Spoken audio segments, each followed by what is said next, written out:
Hello everyone, সকলোকে আৰু এটা নতুন ভিডিঅত মই সুজিত কুমাৰ নাথে স্বাগতম জনালো। আজি মোৰ ওচৰত একচুয়ালি এটা APSC মই ইম্পৰ্টেন্ট হেদিনা কাৰেন্ট এফেয়াৰ্সৰ লিষ্ট এটা দিছিলো। কোনোবাই যদি ভিডিঅটো চোৱা নাই মই আমাৰ YouTube চেনেলতে দিয়া আছে, আপুনি গৈ হে ভিডিঅটো চাই ল'ব পাৰে।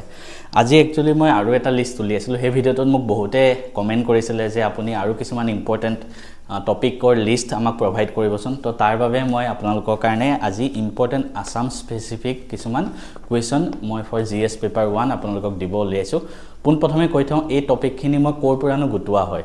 এই টপিকখিনি মই গুটাইছিলো আপোনালোকৰ APSCত যোৱা 7-8 বছৰত যিমানখিনি প্ৰিলিমছৰ জিএস পেপাৰ 1ৰ কুৱেশ্যন আহিছে তাৰ পৰা আসাম পাৰ্টখিনি লৈছো। তাৰ উপৰি APSC কিছুমান আদাৰ এক্সামছ হয়, যেনেকৈ আপোনাৰ এসিস্টেন্ট একাউন্ট অফিচাৰ এটা হৈছিলে মাজতে, তাৰ উপৰি জুনিয়ৰ ইঞ্জিনিয়াৰ, এসিস্টেন্ট ইঞ্জিনিয়াৰ, তাতো জিএস পেপাৰ 1 আহে। সেইখিনিৰ পৰা গুটাই মই এই লিষ্টখন যুগুত কৰি উলিয়াইছো। পোন প্ৰথমে মই ইন্ট্ৰোডাকচন দি থওঁ, কাৰণ বহুতে ভাবিব পাৰে যে এওঁৰ ভিডিঅ'নো কিয় চাব লাগে। মই সুজিত কুমাৰ নাথ হয় and I M A BTech from NIT Silchar and after that I have cracked 3 central government jobs within 6 months, that is also without any coaching. তো বেছি দেৰি নকৰি আমি ভিডিঅটো আৰম্ভ কৰিছো। পোন প্ৰথমে কৈ থওঁ এই লিষ্টখন মই আপোনালোকক আমাৰ এপ্লিকেশনটোত প্ৰভাইড কৰিম। মেথছ এণ্ড ফিজিক্স সাব এপটো আপুনি ডাউনলোড কৰিব, তাতে ফ্ৰী মেটেৰিয়েলছত যাব। ফ্ৰী মেটেৰিয়েলছত ক্লিক কৰাৰ লগে লগে আপুনি ইম্পৰ্টেন্ট লিষ্ট বুলি এটা ফোল্ডাৰ পাব, তাতে ক্লিক কৰিলে এখন পাই যাব। বেছি দেৰি নকৰি মই কুৱেশ্যনখিনি কৈ দিছো, মানে কি আছে। প্ৰথম আছে historical books of Assam and author. এটো যোৱা বছৰ 2023 ত কুৱেশ্যন নম্বৰ 1তে এটো প্ৰশ্ন আহিছিল, আপুনি চাব পাৰে। তো অসমৰ ৰিলেটেড কিছুমান ইম্পৰ্টেন্ট ঐতিহাসিক কিতাপ, তাৰ লগতে কোনে লিখিছিলে। চৰাইদেউ মৈদামৰ বিষয়ে চাব, কাৰণ ৰিসেন্টলি বহুত নিউজত আছে ইউনেস্কো ৱৰ্ল্ড হেৰিটেজ সাইটত যেহেতু এটো আহিছে। অসমৰ কিছুমান মেজৰ ৱেটলেণ্ডৰ বিষয়ে চাব, কুৱেশ্যন নম্বৰ 4ত আহিছিল 2023 ত। অসমৰ কিছুমান বিল, ঠিক আছে, বিল চোৱাৰ লগে লগে আপোনালোকে এখিনিও চাব নদী আৰু উপনদী। তাৰ লগতে আৰু বহুত কিছুমান আহে কুৱেশ্যন যে কোন কেখন জিলা, কোন কেখন ঠাই ব্ৰহ্মপুত্ৰ উপত্যকা বা বৰাক উপত্যকা, সেইখিনি চাব। অসমৰ কিছুমান ইম্পৰ্টেন্ট ইউনিভাৰ্চিটি, তাৰ লগতে ইউনিভাৰ্চিটি কেখন কেতিয়া এষ্টাব্লিছ হৈছিলে, তাৰ লগতে সেই ইউনিভাৰ্চিটি কেখন কোন কোন জেগাত আছে। অসমৰ ষ্টেট সিম্বল বহুত ইম্পৰ্টেন্ট, আমি এজন অসমীয়া হিচাপেও জানিব লাগে অসমৰ ষ্টেট সিম্বলখিনি, যেনেকৈ ষ্টেট বাৰ্ড কি, ষ্টেট ফ্ৰুট কি। ৰিসেন্টলি ষ্টেট ফুড হৈছে আমাৰ কাজি নেমু, ঠিক তেনেকৈ state animal everything, state tree, হলং ট্ৰী, সেই গোটেইখিনি আপোনালোকে জানিব লাগে। কুৱেশ্যন নম্বৰ 10ত আহিছিলে যোৱা বছৰ। নেক্সট কুৱেশ্যন অসমৰ অট'নমাছ কাউন্সিলখিনি চাব। কুৱেশ্যন নম্বৰ 16ত আহিছিলে 2023। আসাম পলিটি কুৱেশ্যনত চাব গ'লে অসমৰ লেজিসলেটিভ এছেম্বলিৰ বিষয়ে চাব, অসম বিধানসভাৰ বিষয়ে। কুৱেশ্যন নম্বৰ 22 2023ত আহিছিলে। ভীমবৰ দেউৰীৰ বিষয়ে চাব, 42 নম্বৰ কুৱেশ্যনত আহিছিলে। অসমৰ important folk dances and tribes, অসমৰ কিছুমান নৃত্য, যিখিনি নৃত্য আমাৰ অসমৰ জনগোষ্ঠীসকলে কৰে। তাৰ লগতে নৰ্থ ইষ্টৰ নৃত্যখিনিও চাই ল'ব, কাৰণ ৰিসেন্টলি আমাৰ ৱেব সামিট যোনটো হৈছিলে, ৱেব সামিট মই বাৰে বাৰে আপোনালোকক পঢ়াইছিলোঁ, ৱৰ্ল্ড অডিঅ' ভিজুৱেল সামিট। তাত প্ৰধানমন্ত্ৰী মোদীয়ে অৰেঞ্জ ইকনমি কথাটো কৈছিল। অৰেঞ্জ ইকনমি বহুত নিউজত আছে, চাই ল'ব। অৰেঞ্জ ইকনমি মানে যিখিনি গিগ ইকনমি, মানে ক্ৰিয়েটৰ্ছ, যেনেকৈ মই ইউটিউবত ভিডিঅ' বনাই আছোঁ, তেনেকুৱা ধৰণৰ মানুহক চৰকাৰে আৰু কিছুমান সুবিধা দিব। তো তাতো নৰ্থ ইষ্টৰ কিছুমান ডান্স আহিছিলে। তাৰ লগতে অসমৰ পপুলাৰ মানুহ আৰু তেওঁলোকৰ ছদ্মনাম, সাহিত্যিকৰ ছদ্মনাম বেছিকৈ আহে। এইটো কুৱেশ্যন নম্বৰ 46 2023ত আহিছিলে।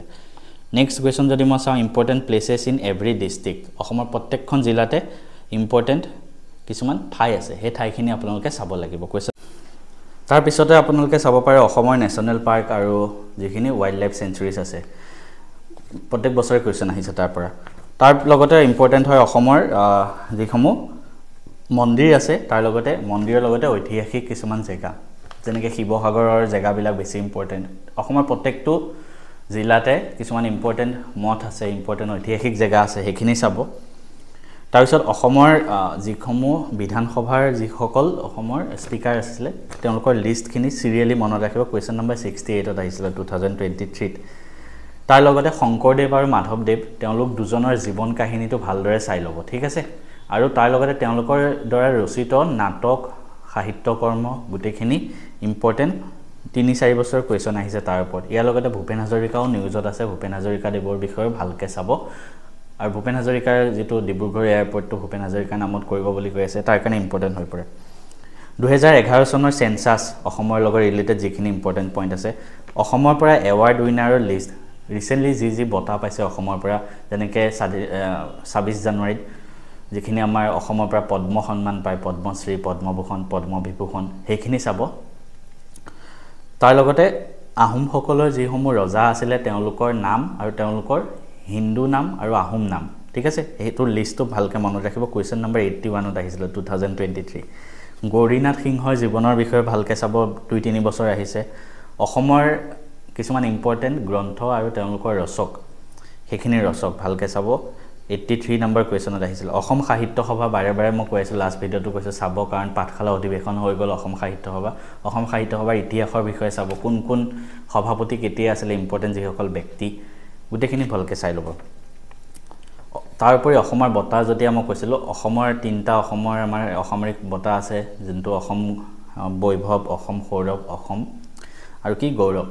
এই তিনটা বঁটা ৰিসেন্টলি কোনে পাইছে তেওঁলোকৰ বিষয়ে ভালকৈ চাব প্ৰত্যেক বছৰে আহে সত্ৰ অসমৰ সত্ৰসমূহ তাৰোপৰি হিষ্ট্ৰী অফ টি ইণ্ডাষ্ট্ৰী তাৰপিছত বৰ্মন বংশৰ বিষয়ে চাব বৰ্মন বংশৰ গোটেইকেইজন ৰজাৰ বিষয়ে ভালকৈ চাব পুৰাণৰ বিষয়ে চাব আহোমৰ মিনিষ্টাৰ কেজন আহোমৰ মন্ত্ৰী বুঢ়া গোহাঁই বৰবৰুৱা বৰফুকন তাৰ লগতে বৰপাত্ৰ গোহাঁই এই চাৰিজনৰ বিষয়ে ভালকৈ চাব কোৱেশ্চন নম্বৰ 10 2022 তাৰপিছত অসমৰ কৃষক বিদ্ৰোহ পিজেন্ট আপৰাইজিং য'ত হৈছিল পথৰুঘাট ৰঙিয়া লসিমা ঠিক আছে এইখিনি চাব তাৰ উপৰি অসমত বাহিৰৰ পৰা জুনে আক্ৰমণ কৰিছিল যেনেকৈ মিৰ জুমলাৰ অসম আক্ৰমণ আৰু বাহিৰৰ বহুত ৰজাই অসম আক্ৰমণ কৰিছিল সেইখিনি হিষ্ট্ৰীত ভালকৈ চাই ল'ব important places in river banks list মই অলৰেডি ক'লো নদী পাৰত যিখিনি লিষ্ট আছে তাৰ উপৰি ব্ৰহ্মপুত্ৰ আৰু বৰাকৰ উপনদীসমূহ ট্ৰিবিউটাৰিজ অসমৰ ইথনিক গ্ৰুপ আৰু তেওঁলোকৰ tradition medicine plants in Assam এটো কোৱেশ্চন নম্বৰ 52 ত আহিছিল ঠিক আছে মেডিচিন প্লেন্টখিনি চাব ভাস্কৰ আব্দৰ বিষয়ে চাব অসমৰ পৰা এতিয়ালৈকে 3জন মানুহে জ্ঞানপীঠ বঁটা পাইছে নীলমণি ফুকন বীৰেন্দ্ৰ কুমাৰ ভট্টাচাৰ্য আৰু মামনি ৰয়ছম গোস্বামী তেওঁলোক 3জনৰ জীৱন কাহিনী আৰু কি কিতাপৰ কাৰণে পাইছে ভালকৈ চাই ল'ব ৰিসেন্টলি কোনে জ্ঞানপীঠ বঁটা পাইছে হিন্দী ভাষাত পাইছিলে মই নিউজতো পঢ়াইছো ঠিক আছে তাৰ উপৰি অসমৰ পৰা মানে অসমৰ নহয় গোটেই নৰ্থ ইষ্টৰে ৰামসাৰ সাইটখিনি চাব ভূপেন হাজৰিকাৰ বিষয়ে ক'লো নৰনাৰায়ণ ৰজাৰ বিষয়ে ভালকৈ চাব বহুতবাৰ আহিছে সুকাফা আৰু সুখৰাংফাৰ বিষয়ে চাব পৰ্বতীয়া গোহাঁই চাব সুহুংমুঙৰ বিষয়ে চাব তাৰ উপৰি অসমৰ যিখিনি স্পৰ্টছ পাৰ্সন দুজন ইম্পৰ্টেন্ট ভোগেশ্বৰ বৰুৱা আৰু তালিমেৰেন আও অসমীয়া সাহিত্যিক নলিনীবালা দেৱী বাইদেউৰ বিষয়ে চাব এটা কোৱেশ্চন তিনিবাৰ মানে তিনিখন পেপাৰত আহিছে জিএছ পেপাৰত ইম্পৰ্টেন্ট বুলি ভাবি মই কৈ দিছো যে when was Assam detached from Bengal presidency ঠিক আছে এটো ভালকৈ চাব ব্ৰজাৱলী ভাষাৰ বিষয়ে চাব ভট্টদেৱ তাৰোপৰি অসমীয়া সাহিত্যৰ জোনাকী যুগৰ ত্ৰিমূৰ্তি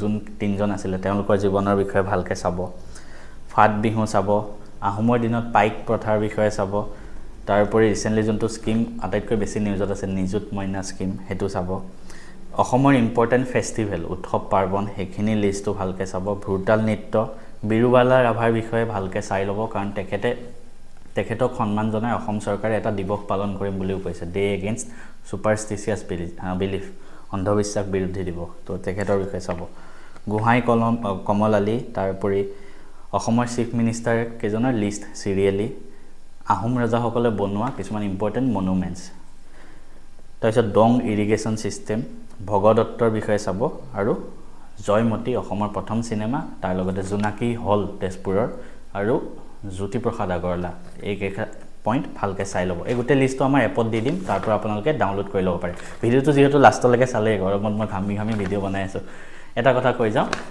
আমাৰ 3টামান কোৰ্স আছে চাগে আপোনালোকে যোনে সি সেটৰ কাৰণে প্ৰিপাৰেচন কৰি আছে এপিএসসি আৰু মনিতে ক'ব লাগিছিল এতিয়া কৈ দিছো যে আপোনালোকে সি সেটৰ কমপ্লিট কোৰ্সটো আমাৰ এপত পাই যাব ঠিক আছে তাৰ পৰা আপোনালোকে সি সেটখিনি ভালদৰে পঢ়ি ল'ব পাৰে আৰু 30টামান ভিডিওত গোটেই সি সেটৰ কোৰ্স মই খতম কৰি থৈ দিয়া আছে মেথছ ৰিজনিং কমপ্লিট কোৰ্স তাৰ লগতে মক টেষ্ট আছে চেপ্টাৰ ওয়াইজ ধুনীয়াকৈ মক টেষ্ট এটেম্প কৰিব পাৰে সব বস্তু দি দিয়া আছে আপুনি তাত গৈ পঢ়ি লওক সি সেটৰ ওপৰত মই কেৰি দিলে হ'ল মানে